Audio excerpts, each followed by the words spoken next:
Maximum লোকজনই কিন্তু সেখানে যায় হচ্ছে নাগরিকত্ব লাভ করার জন্য, এবং একটা সময় পরে অনেক কষ্ট স্বীকার করে কিন্তু তারা এই সুযোগটা হাতে পায়। সুতরাং এই যে নাগরিকত্বর জন্য আপনার যে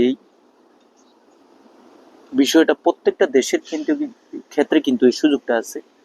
বর্তমানে স্পেনে যে সুযোগটা দেওয়া হয়েছে তারই একটি সাফল্যের প্রতিফলন হিসেবে বলতেই হয়।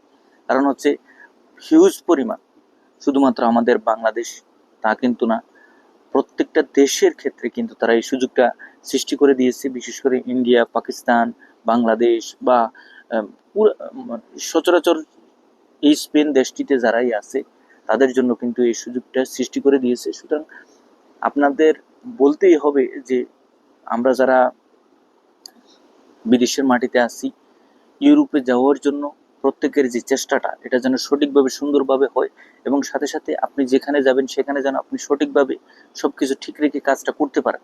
কারণ আপনি যদি সঠিকভাবে ঠিক রেখে কাজটা না করতে পারেন, একটা পর্যায়ে আপনি সেখানে গেলে কিন্তু আপনি হোঁচটকে আপনি বিপদের সম্মুখীন হতে পারেন।